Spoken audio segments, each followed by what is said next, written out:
In 1992 Hollywood lost its iconic rifleman, but Chuck Connors left behind more than a television show.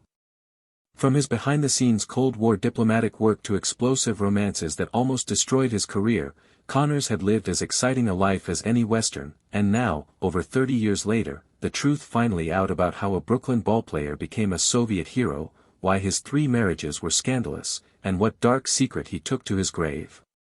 Chuck Connors was born Kevin Joseph Aloysius Connors on April 10, 1921, in Brooklyn, New York.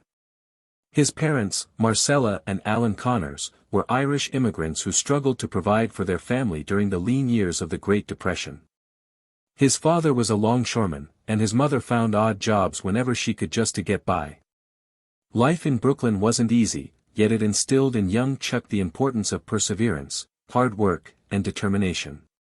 Raised in a blue-collar community, Chuck spent most of his time at the Bay Ridge Boys Club, where he became enamored with sports. Baseball was first on his list, and he fantasized about one day wearing the uniform of the Brooklyn Dodgers. His sporting ability was evident at a young age, and at age 14, his life was forever changed as scouts spotted him.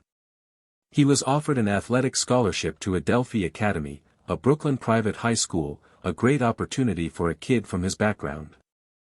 At Adelphi, he was an outstanding student at many sports, baseball, basketball, football, and track, becoming known soon as one of the city's most talented athletes. In 1939, he was selected as one of Brooklyn's best high school baseball players, solidifying his status as a rising star. If this kind of story touches your heart, if you're someone who cares about truth, responsibility, and speaking up for the voiceless, please like this video, subscribe to our channel Spark Science, and share it with someone who should hear it. Let's get started. Following his graduation, over 25 colleges issued scholarship offers, but Chuck opted for the Seton Hall University in New Jersey, where he played baseball and basketball. As a backup center on the basketball team, he employed his height and defensive skills to support the team. But it was baseball in which his innate abilities sparkled the most. In a game in 1942 that he would never forget, he struck 2 home runs and produced 6 RBIs, earning himself praise from professional scouts. He also acquired at this time the nickname he would carry for the rest of his life. On the field, playing first base, he had a tendency to yell, "Chuck it to me," to his teammates, and soon it was just, Chuck, to everyone. His time at college was abbreviated by World War II. Connors joined the U.S. Army in 1942 and attended training at Fort Knox. With his large 6'5" frame and athletic ability, he was assigned to be an instructor of tank warfare. Later on, he also worked in West Point, training soldiers and even educating future national champions on football tactics.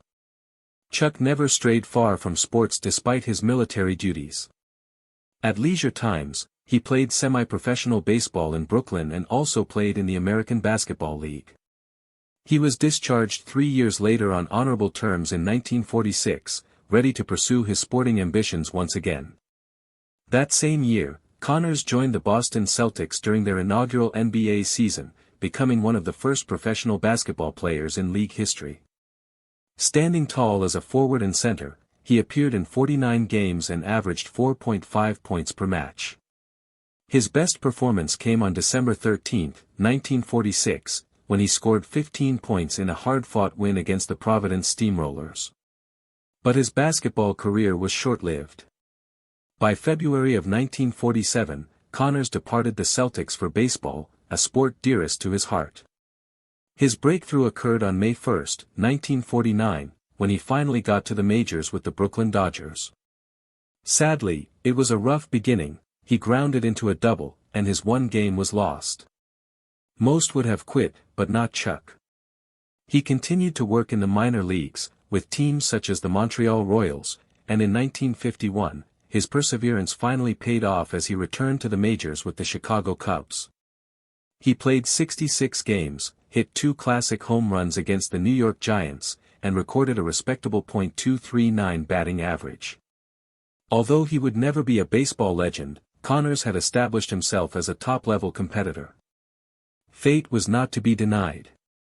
In 1952, playing minor league baseball for the Los Angeles Angels, Connors smashed a huge home run that sailed out of the stadium and caught the attention of Billy Gordon, an MGM casting director. Gordon couldn't help but notice Connors' tough good looks and imposing figure. After a game, he sought out Connors in the locker room and urged him to pursue acting. Chuck initially laughed the idea off, but when an injury benched him several weeks later, he decided to take a stab at Hollywood. To his astonishment, MGM instantly invited him for a screen test, and only 3 days later did he sign his first movie contract, forever altering the course of his life. His debut role came in Pat and Mike, a romantic comedy starring Spencer Tracy and Katharine Hepburn. Connors played a police captain, a minor part, but his excitement was palpable. Nervous on his first day, he prepared diligently, and when the cameras rolled, he delivered in just 2 takes. Spencer Tracy himself pulled him aside and said, "You've got something, stick with it." Those words gave Connors the confidence to pursue acting seriously. In the following 6 years, he worked in over 20 movies, slowly establishing himself. His best role was in Disney's Old Yeller, 1957, where he played Bern Sanderson. The huge success of the movie provided Connors with widespread fame. He shared screen space with Hollywood legends such as John Wayne in Trouble Along the Way and Gregory Peck and Charlton Heston in The Big Country. By 1958, Connors had accumulated more than 1,400 minutes of screen time in both movies and television, making him a jack-of-all-trades actor. But his life was about to be altered forever when he was cast as Lucas McCain in The Rifleman. The producers were so impressed with the way he had done his work on Old Yeller that they thought he was ideal for the role. Connors initially turned down the offer because it was below what he was making on the film circuit, but when they were willing to pay him more and even give him a 5% interest in the series, he accepted. He dove into rehearsals to get into character, working intensely with firearms expert Rod Redwing to master the now famous rifle spinning technique that was the show's calling card.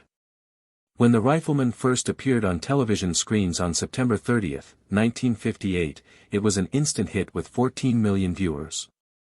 The character of Lucas McCain, tough yet compassionate, with his son Mark, played by Johnny Crawford, touched the audience so deeply. It was one of the biggest breakthroughs in portrayals of family bonds at that time, and hundreds of single fathers thanked him through their letters. The program's unique altered Winchester rifle, which could be fired rapidly due to a special screw in the trigger, became the stuff of legend. The flashy twirls and rapid-fire shots delighted viewers and solidified Connors' reputation as a Western hero. The Rifleman reached new ratings heights, creating merchandise ranging from toy rifles to comic books that sold millions. It received Emmy nominations and continued to be popular long after it ended its 9-year run in 1963. But success was followed by difficulties. Connors became so identified with Lucas McCain that Hollywood typecasted him as a cowboy. He refused to be so confined and turned down many Western films, which briefly halted his career. He tried out new roles, such as playing a banker in the comedy Move Over, Darling, 1964, and a defense lawyer in the courtroom drama Arrest and Trial, 1963-64. While the critics lauded his versatility, audiences could not help but view him as anything but Lucas McCain. However, he was again successful with Branded, 1965-66, playing Jason McCord, a cavalry officer who is disgraced and tries to redeem his honor. In 1977, Connors amazed viewers by appearing in his darkest role to date, Tom Moore, a sadistic plantation owner in the award-winning miniseries Roots. His chilling turn earned him an Emmy nomination and shut up critics who were unsure if he had range. He went on to appear in cult favorites such as Tourist Trap, 1979, and guest star in such popular series as Fantasy Island and Murder, She Wrote, demonstrating his durability in Hollywood. Connors' private life was not so serene. He got married 3 times and each marriage ended in heartbreak. His initial marriage to Elizabeth Jane Riddell gave him 4 sons, but gossip about adultery and extensive filming separations resulted in divorce in 1962. His second marriage to Indian star Kamala Devi was one of Hollywood's few interracial marriages at the time but was cut short after 9 years by differences in career goals and ongoing rumors of extramarital affairs. His third and most scandalous marriage was to actress Faith Quabius, who was 33 years his junior. They married in 1977 and divorced 3 years later after Faith accused him of abuse, charges Connors vehemently denied. Affairs and scandals tailed him his whole life, hurting his reputation even as his career flourished. Politically, Connors was not afraid to buck Hollywood's conventions.